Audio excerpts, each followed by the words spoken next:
Hello, friends. Welcome to episode 1302 of the Locked On Hawks podcast. I am your host, Brad Rowland, coming to you on a Monday evening into Tuesday. Today's podcast is myself and Brian Schroeder talking about the NBA draft, actually part one of two that you're about to watch or listen to right now. This is a two-parter. This is part one. You're about to dive into a little bit of talk about the 2022 draft and AJ Griffin coming to the Hawks, as well as some lottery stuff, summer league takeaways, and more. And then from there, we pivot to 2023, a look ahead there. Victor Wembanyama, Scoot Henderson, all kinds of the top prospects in next year's class. So stay tuned for part two. But this is part one. Please listen to the podcast. Please follow Brian's work across platforms. Subscribe to the show. And after the intro, with myself and Brian Schroeder on the NBA draft.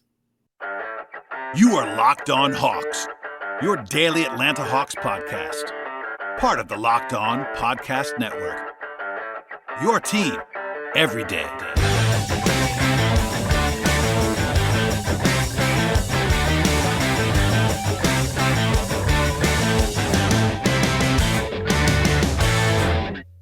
I am joined now by a recurring guest of the podcast, someone I appreciate very much in the NBA draft space and beyond. Brian Schroeder is here to talk about the draft and other things. What's going on, Brian? It's hot. It's muggy. No, it's not hot. It's late summer. School's back in where I'm from. I don't know how it is up there, but it is what it's that time of year. We're getting closer to the season. We're recording this a couple days before it's going to come out, but it's just we're getting it's sort of the dead zone is over-ish now. We're almost turning the corner. It's still there, but we're getting at least guys are the way I've been saying it. People like you appreciate this. People that are like close to the NBA. People are kind of coming back to work now in the way they weren't going like with teams and stuff. People are like actually around for the first time in like a month.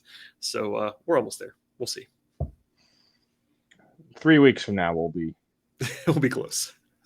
back in swing. There'll be training camps and stuff getting going, and it'll be more media days and things. But yeah, as usual, not always, but as usual, when I have you on the podcast, we're talking about some draft stuff today, and a lot of it's going to be about 2023, sort of a first look on this program for next year's draft. But I do want to ask you while I have you here about what the Hawks did in this last draft. You were on the show before the draft, of course, before we knew what the Hawks were actually going to do.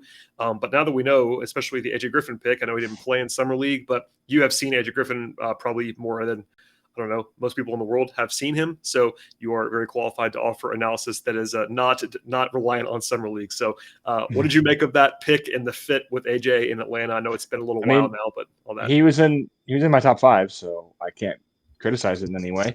It makes sense. It's a safe-ish pick for them because like if he doesn't develop any more burst, doesn't get any of it back, it doesn't. I mean, he's a good ball handler. Is the thing now. Like he's already good at creating little spaces. But if he doesn't become like a attack guy off the dribble, like a creator, he's still a 6'6", 230 guy who's like going to be I mean, I can't imagine he's not at least like a high 30s 3-point shooter. Like he's an excellent shooter. Yep. People have concerns about the release. It's a weirder release, but the thing with him is he's so big. Like I said this, like his feet are so far apart, and his feet can be like if you contest him, you're gonna foul him. Like it's just like you can't get that. You can't really like fly at him because you're just gonna hit him and foul him, and he'll probably make the shot.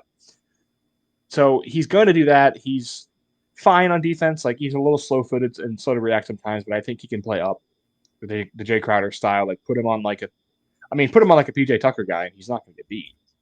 He'll rebound. He passes. Like even if he's just that's a good 14th pick. Like you got a guy who should play who can play minutes in playoffs, and like you basically got like what if Tony Snell was big, and like Hawks legend Tony Snell, pretty good. Like I think most playoff teams would take a guy like even if he's your like 8th, 9th man, and then I personally, I'm of the opinion I have been for a while that he's going to develop like real counter moves and real because the only thing holding him back from being like an elite self-creator in college was that he just didn't really drive in straight lines. He kind of took wide routes around guys and was like afraid to commit offensive fouls. You know, sometimes I think early in the season was afraid to test to bang his knee because he had a bone bruise in it. That's what kept him out for a little while.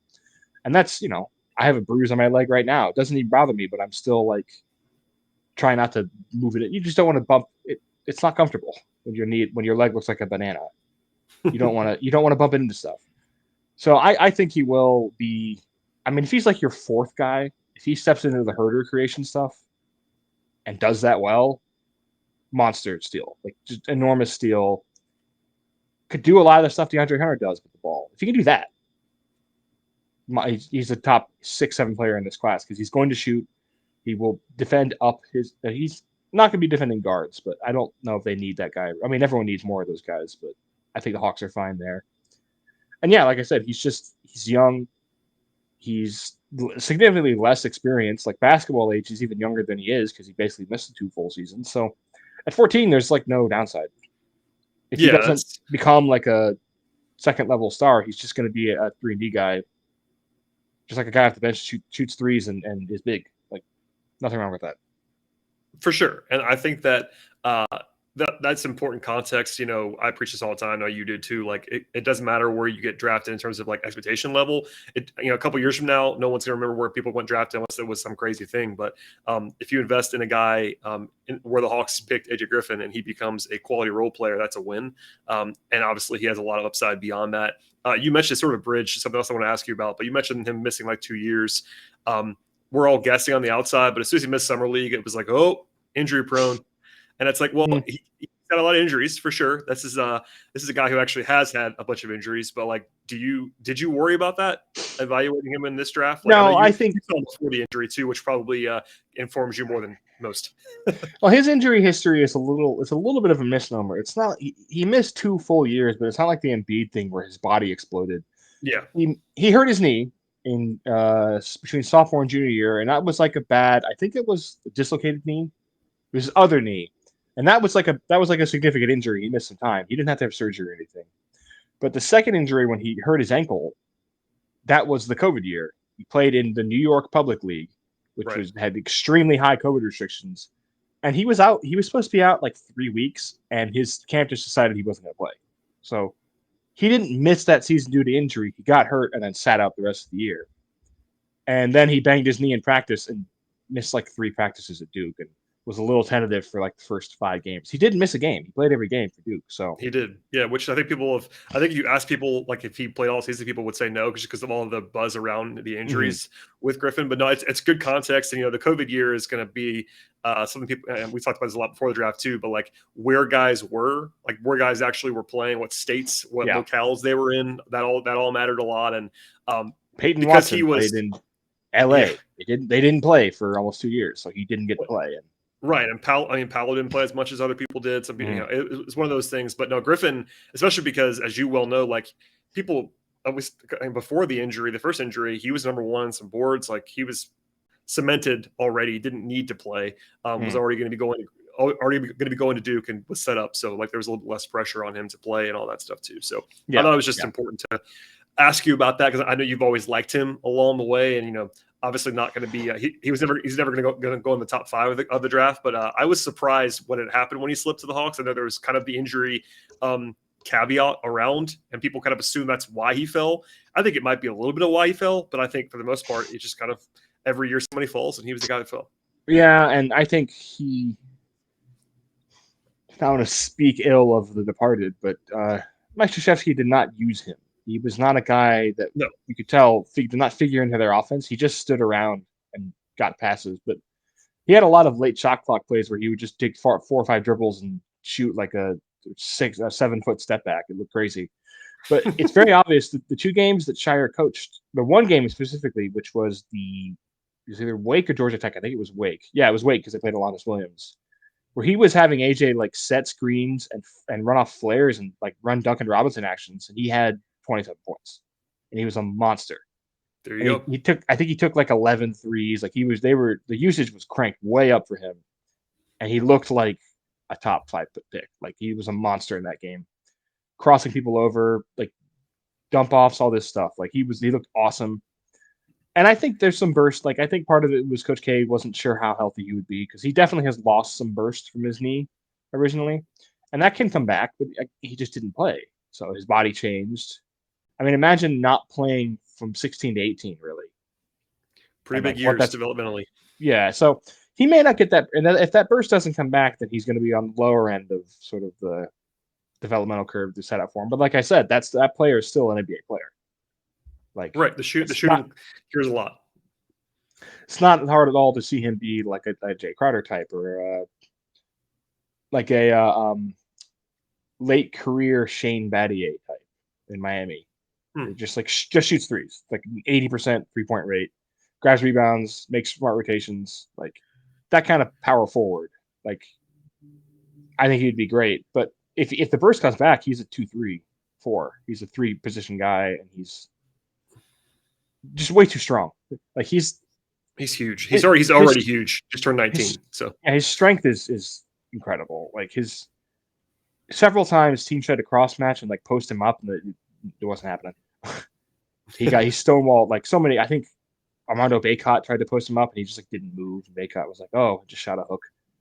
Like every team tried it, and you get him moving and get his feet moving, and you can kind of like get him off balance because he's not like Shaq, but he had some. Zion was the same way. Like Zion's defense was a little overrated, dude, because people would run. Well, people tried to run plays at him for the first 4 or 5 games, and they realized that he would block their souls out of their bodies, so they stopped. But he still had a few ISOs in against like North Dakota State guys that looked like playing against your dad. That's what AJ Griffin does sometimes. And he'll do it. He'll do it if he gets cross-matched onto I don't know, like a Gabe Vincent or something, and they try to like post him up. He's just going to pick him up and move him out of the paint. Like it's going to be embarrassing. He's pretty strong. There is more with myself and Brian coming in a moment, but first, a word from the National Highway Traffic Safety Administration. Are you one of the people who thinks it's okay to drive stoned? What's the worst that could happen? You end up driving below the speed limit. It's no big deal, right? Well, that's really wrong. The truth is your reaction times slow way down when you're high. You not only put yourself in danger, but everybody around you in danger as well. Talk about a buzzkill. Stop kidding yourself. It's not okay at all to drive high. If you're using marijuana in any form, do not get behind the wheel. Be careful as a result of that. If you feel different, you drive different. Drive high and get a DUI. All right, I do want to ask you about something that is also tangentially related to last year's draft quickly because the news came down before we started recording this in the last day or so. Chet Holmgren is out for the season, it seems like. The Thunder have announced that. He should be. All of the takes are insufferable, so I'm not going to even go down that path. And I don't really think that there's any evidence that like this is a Chet issue in terms of like this was always going to happen to Chet. I don't know. He's never had ligament injury. That's what He's I'm never saying. had a ligament injury.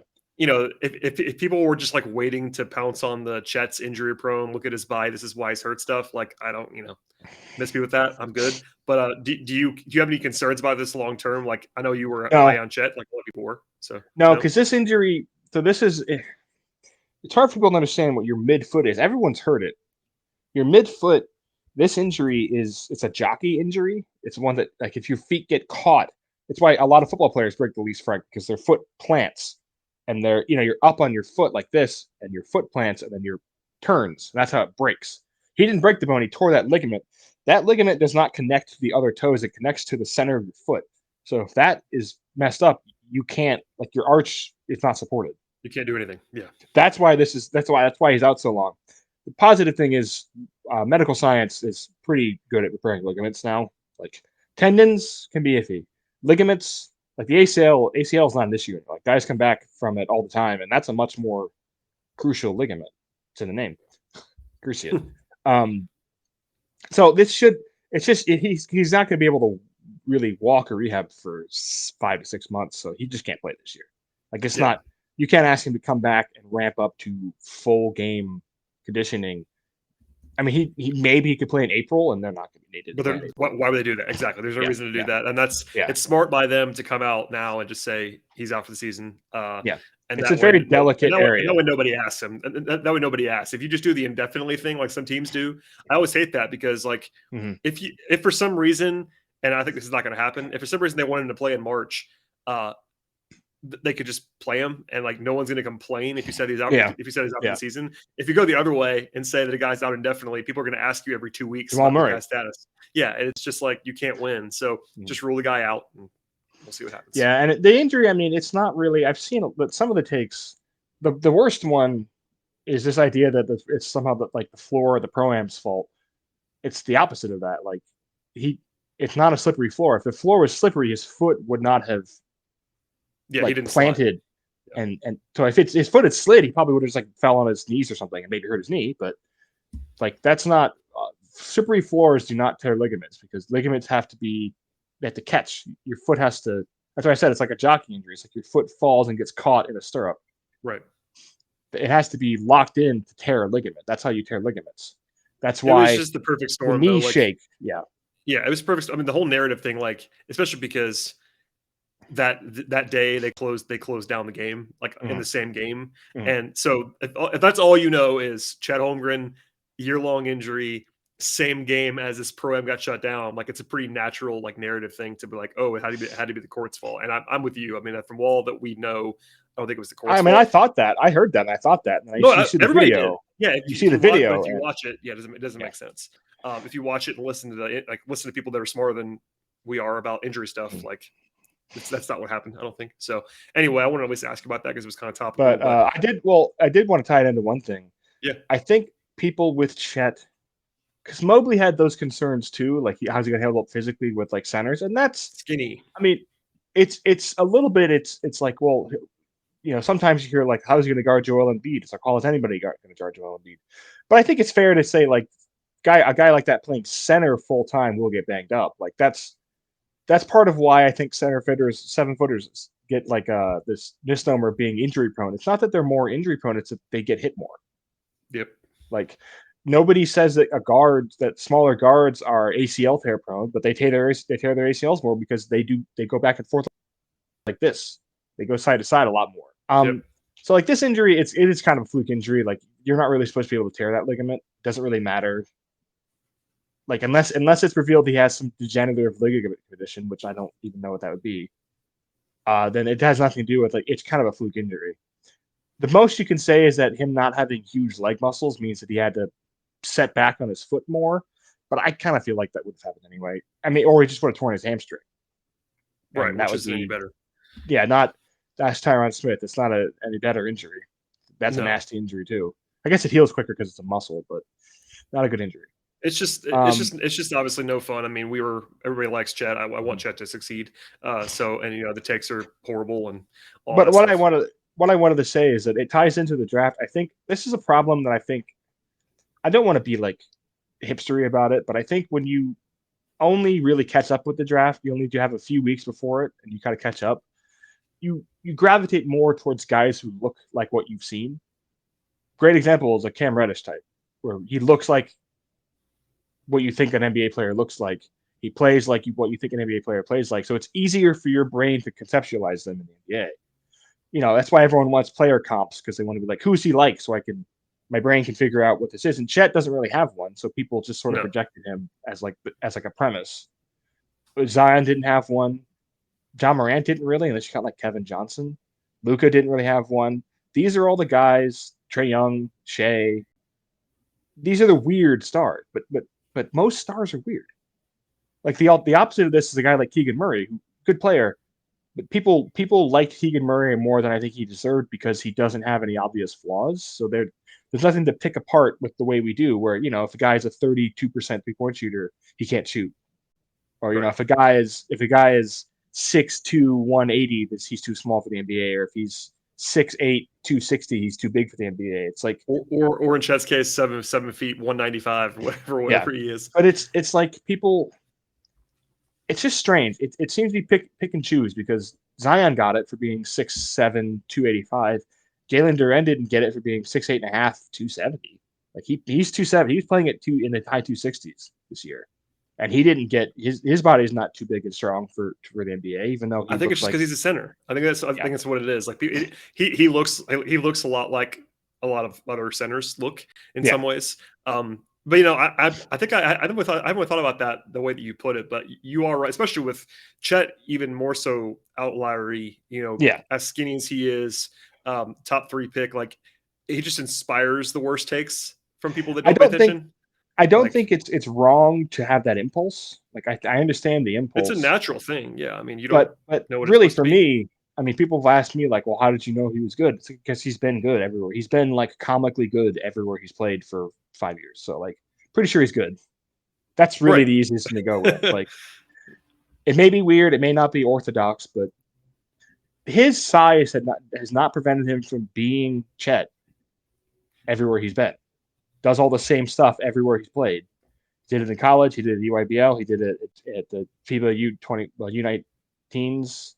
Yeah. He did it Summer League. Like he did it in Gonzaga. Everywhere he's been, he's been the same guy, and he's been good. So that's more important to me than having a weird body type. For sure. Before we move on to 23, I know you are always a close Summer League watcher. Anything change in your brain from the draft to Summer League? And like anybody like change your mind at all? Not like a whole evaluation or anything like that, but I mean, I thought anything stand out to you? I mean, Keegan was really good, but Keegan was also force fed. But Keegan, the shooting was a little farther along. That was always the thing I was most interested in. Like, what kind of shooter is he going to be? So, like, Keegan will be good. I'm not somebody who thinks that Keegan Murray is like a terrible pick at 4, or that he's like just going to be some guy. I think he'll probably be a starter and he'll be good. It's just the difference of being like Tobias Harris or like, I don't know, Paul Millsap. I don't know what the difference is there, but whatever that difference is, that's the question for Keegan. To be Tobias Harris and probably I don't think he's ever been an All-Star, and Millsap was a 3 or 4 time All-Star, and it is what it is. That little break, obviously different players, but no, I think that's right in general about Murray. I was probably a little bit lower on him in general, but going back to what we talked about earlier with AJ, even if he's not a star, if he's a really good starter, 4th pick is like that's a pretty good outcome. Yeah, like that's fine. Yeah, that's not like gonna change your life. I don't know if that's what the Kings need, but agreed. That's a different issue. That's part of the problem that I think people were making in. They were paying attention to this stuff is like the Kings in particular, like kind of don't need. I mean, obviously it's good to have good players, but they kind of they needed to swing a little bit potentially, and they didn't really do that with that pick. Maybe he becomes the 3-time All-Star, and we're not. Yeah, we're just wrong. So I don't know. We'll see. I know the intangible, like the off-court stuff, people just adore him, and that plays into it. Oh, by all accounts, yeah. But like, yeah, it's the Kings are the best example now of the weirdest thing that happens when you do mocks, and I'm sure you've gotten this, where people will be like, "Oh, they can't take a guard; they have De'Aaron Fox," and like, I like De'Aaron Fox, but like, they aren't good with De'Aaron Fox. Like, also, they've like clearly at least thought about trading De'Aaron Fox at some point in the last year.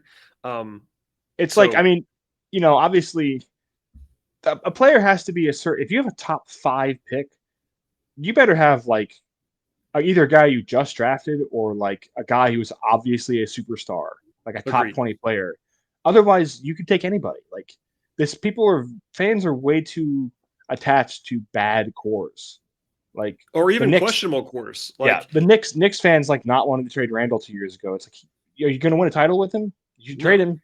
Well, even to bring it back to the Hawks, because we're on this podcast, like Trey is the only guy that you have to think that way with. Like certainly. When I guess Okongwu was a great example of this. So they took the best guy they wanted to take. They loved Okongwu. They had Capella on the roster, and they didn't care. They took Okongwu because they wanted Okongwu. The only guy on the Hawks roster. I mean, obviously now it's a little bit different with DeJounte, all this stuff, but like in theory, DeJounte maybe. In theory, the only guy you thought about for the last 3 years as like we have to think about this guy when we're drafting this player was Trey, and obviously Trey has earned that. He's a superstar player. If the Kings are a good example of this, it happens across the league. Like this, you shouldn't be thinking at that, especially at the top, like you said, the top 3, top 5 pick. If the guy in front of them is like the 75th best player in the league, that shouldn't change your mind on a top 5 pick. Especially if it's guard, because who has one guard? Well, and even then, obviously Trey was more about that too. Yeah, I mean Trey. That's a good point actually. But Trey is kind of a weird one in that he is a small point guard, and in theory, like the only thing that you couldn't take with him is another small point guard at that point in the draft. But even when you get into the teens, like they could have taken another guard. It wouldn't be the best thing or the worst thing in the world. But basically, small guards and 5 only players, like pure centers, are the guys you can't really like take the same position. But I don't know. Yeah, and even then, when you get into the teens, like take centers, I don't care. Yeah, and the teens is fine. I mean, this is really, like you said, it's more of a top 5 pick discussion, because at that point you should just take the guy you think is going to be a star or going to be awesome no matter what. And that player was Jaden Ivey, and they didn't take him. And I think they will regret it. And there you have it on that. All right, let's pivot to 23 a little bit. I want to start very broad on this and ask you like kind of the strength of the class. I think I probably ask you this every year. We talk about the first class.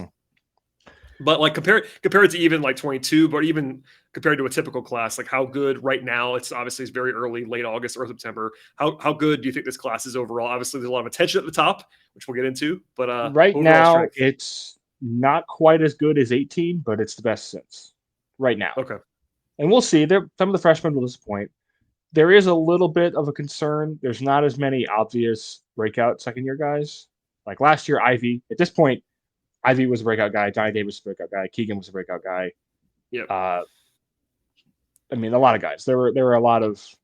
Even a guy like Jalen Williams was like, "Ooh, this guy's interesting." I didn't know. I don't think anyone said lottery pick, but like, no, I'm not going to give your board away. But I think a lot of I think a lot of people don't have basically any returners in like the top 12, 13, 14 picks this year right now. Obviously, it's somebody will pop. Somebody always does.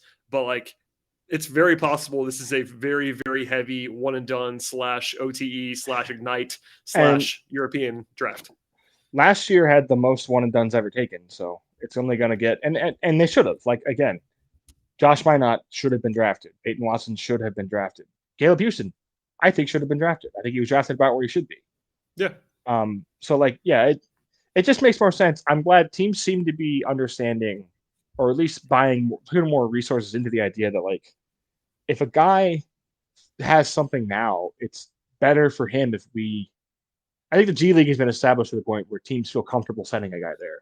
Is what I'm saying. Like the Hawks, I think were very comfortable with sending Jalen Johnson down and knowing that he was going to get to do weird Jalen Johnson stuff and just play. I mean, by the way, I've said this before, but Griffin's going to be there too.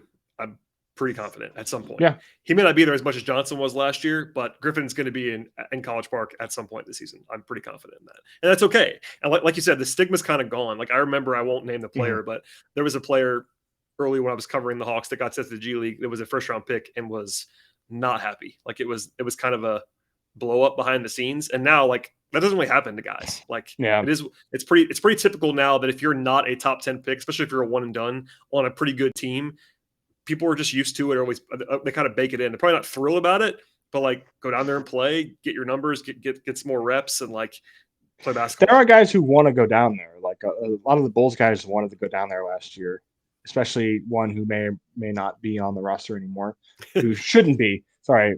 No, the Hawks made a big deal out of it too, like in a proactive, like complimentary way. When they basically went, this is Nate McMillan talking in public. They went to Sharif and Jalen and were like, you guys choose. Like, do you want to be do you want to be around us for the next however long and basically not play? Like, we're going to tell you now you're not going to play, or do you want to go to the G League and play 30 minutes? And I think they both chose to go to the G League at different points because they wanted to play. So it's kind of the same thing. Like, I mean, especially if you make it clear, and I think teams should be clear with their players like this, just be realistic. Like, okay, let's say the next 10 days, this homestand, whatever it is, you're not going to play unless 2 guys get injured or 2 foul trouble things. Like, you're probably not going to play. So how about you go to the G League and play 30 minutes a night for 4 games? Like, it seems to make sense to me. I don't know. Mm-hmm. I think most players would relish the idea to like, hey, I'm going to get like a 27 usage if I go play in the G League, no matter who I am. Like, it's going to be really interesting. It's getting more and more like I think it's become no matter what NBA 2K says, they haven't updated their dialogue stuff in like 11 years. It's somewhere people. It's not an insult anymore. It's not like I think once guys like Oladipo started going there for rehab, it was like, oh, okay, it should be like minor league baseball, where like you have to go there sometimes. Agreed. I don't know. Especially if you're not I mean, it's very rare that like a top pick ends up going there because they're usually on bad teams and they end up playing a lot. Wiseman did as a rehab thing. So but exactly same thing. Injury rehab. But occasionally a guy, will pop down there for a minute. But yeah, I think if you're not drafted in the lottery, expect to be in the G League at some point if you're on a good team. So you talked about it being maybe the best class since 2018. That's pretty high praise in some respects. Is it a depth thing? Is it just a top tier talent thing? Like, is this top heavy in your mind, or is there real how's the depth compare? It's a little top heavy, but this like last year, like 2022, there's just a lot of 6'6" to 6'8" guys around, and it always helps depth. Like I have Chris Livingston is going to Kentucky in the 30s, and like he's pretty good. He can shoot. He's 6'6". He's going to Kentucky. Like, he's not a super athlete, but like he's a prospect. And I think he'd be a guy who in some other drafts would be in the late teens. A lot of places, in some places may have him there. I don't love him, but I think he has rehabbed his ability a little bit, and like he can play. Let me think of another guy. Like Julian Strother's like in the 40s for me, and like Julian Strother's a 3-year college player, can shoot, plays at Gonzaga, 6'7". He almost left last year by all accounts. Mm-hmm. Like he was thinking about leaving, and yeah, I mean, if that guy, I don't think he's fantastic, but if he's down in your second round right now, like that's a pretty good sign for the class. I know there's a guy that I wanted to ask you about at some point, and his name is Jet Howard from Michigan, who is 6'7", and by all accounts pretty highly touted internally, and like he's not supposed to go in the first round necessarily, and I think that's a guy that like could very well be a first round pick at some point. That would be in a lot of drafts, top 20 at this point. Oh yeah, he's got the pedigree, and he's going to play Carmelo Anthony in a movie. Is he actually doing that? I don't know if I think it's still happening. Okay. I saw the photos for it, so yeah. He's By the way, Carmelo, this is for people that don't know, this is Juwan Howard's son, who's going to be playing at Michigan this year, and is maybe going to be their best non-Hunter Dickinson player. So yeah, and I remember hearing about him, and he was like 6'3", 6'4", and it was like he's a lights out shooter. And then the next time I saw him, he was like 6'6", 225. I was like, oh, okay. Yeah, it helps to be big. But okay, so there's depth. And then there's the top. So I want to go to Victor. Oh, I would say the other really standout thing for this draft is like just a lot of like super athletes. Like there's just a lot of crazy athletes in this class. Jordan Walsh is a crazy athlete. My guy Ko Arkansas, by the way. Yeah. My guy Ko Akabundu Ehiogu going to Memphis is maybe the best athlete in basketball overall. Whoa. Okay. He's like he was a NAI. He didn't play college basketball. He didn't play high school basketball. He came over to America when he was in his teens. Never played basketball, and he grew to 6'9", like 210. He has a 7'4" wingspan and has a 41-inch standing vert. There's video of him grabbing the top. There's a video of him grabbing the top of the backboard. So like he barely played basketball at all. He's only played for like 4 years, but he had like a 14 block percentage last year at UTA. Going to Memphis. If he does that at Memphis, he's going to be a first rounder for me because he's like just an unnatural athlete. Like it doesn't look. Guy was doing like windmills from outside, like jumping from like the square, doing windmills and like. Yeah, if that guy's any good at basketball, he's going to get drafted. That's just like a second round guy. Like there's so many. My top 7, really my whole top group except for Nick Smith are all like. Maybe Derek Whitehead are all like super athletes, like crazy top percentile athletes. And that's really that's the big thing for this draft that the last 2 drafts didn't really have. Like Scotty's a cool athlete, but I wouldn't say he's like super explosive. No, not at all. Franz, Cade Cunningham, really just like Ivy as far as my top guys last few years are like super athletes. Paolo's a pretty good athlete. But he is, but not necessarily like the most explosive guy. Like he's really he's a good athlete for being 6'10" and whatever it is, 260 or whatever he is. But like, you're right. I think the last couple of years, the only guy that's coming to mind right now of like the top guys that was like that was Ivy. Obviously an Ant the year before that, he was a great athlete. But the last 2, I mean, last year's draft, if you think about the top guys, like Chet is obviously really good athletically. Fluid, like, really elastic, but he's not. Yeah. Jabari, same thing, not this like crazy athlete by any means. Cade, definitely not that way. No, that's actually good. I hadn't thought about that. It's a good point. Yeah, it's a different level because even Wembanyama, there are concerns, with like his frame, although I think his frame is decent for a guy that size. But Wembanyama is a crazy athlete. Like he's not going to have crazy vert, but he also doesn't. You're saying before, who cares? But he just has like, we could talk about him. He just has like the movement, the way he moves is not the way that 7-footers are supposed to move. Like it's just not natural. It doesn't look right. It's freakish. And he's like a good, like he can 1 or 2 foot jump for a 7'4" guy, which is wild. Scoot is probably the best guard athlete since John Wall. Same with Ivy, really. Yeah. Scoot is like a Baron Davis level guard athlete. Just like he's going to put you in the ground level athlete. Crazy athlete. And the idea with Scoot Henderson from the G League Ignite. The idea with Scoot is that he's 6'2.5", 6'3", But I don't know if you were with me. He was at Summer League 2021. That guy is built like Taquio Spikes. That guy is huge. No, he's very big. Yeah. His shoulders are gigantic. And he's 200, 210, and is like a super athlete, like super power athlete. And the thing with Scoot is like the shooting. I know the shooting. He shot 22% from three in like 17 G League games. He also shot almost over 48% on all pull-up jumpers. He will be fine. That's a Chris Paul level pull-up ability. He will shoot fine. You don't have to worry about him shooting. And if he shoots, if he's a 33%, it's like the jaw thing. If he's a decent, if you have to come out on him to guard him when he's shooting, you lose. Like he's gone. He's past you. He's a monster athlete. As a Cam Whitmore is 6'7", 235, and has some of the most vicious dunks you will ever see in your life. Dunks like Zion. He dunks like Zion, but he's smaller and more lithe.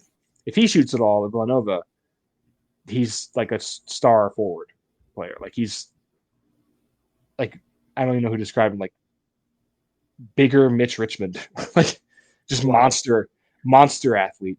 Like he's like a 2000s, like an early 2000s guy. Like if Glenn Robinson was like a super athlete, you know, that kind of like just power 3-4 scorer type. And then like Jarris Walker is a tank. He's less explosive vertically than some of those guys, but Jarris Walker is a monster. Like he can dribble, pass. He's starting to shoot some, and he's 6'8", 235, and has like David West like build, but was like handles the ball and goes around picks and stuff. He's crazy. And then of course at the top, Amen and Asar Thompson are probably the two best athletes I have ever seen play basketball since I've like been paying attention to grassroots stuff at least. Because I'm sure 17-year-old LeBron is still probably better because he's a mythic figure. But like, right, these guys they play like they have hoverboards on their feet. Like they don't move. They move in ways that are not humanly normal.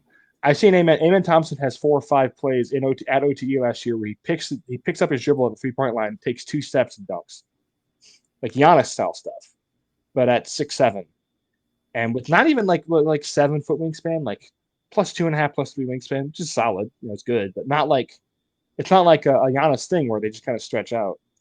They're both. I mean, neither one of them is a very good shooter. Asar is a little bit better, but I have full belief in both of those guys. I mean, Amen is basically everything I like, and that's the thing that annoys me. Maybe people who follow this up more casually is they don't have a type of player that they like.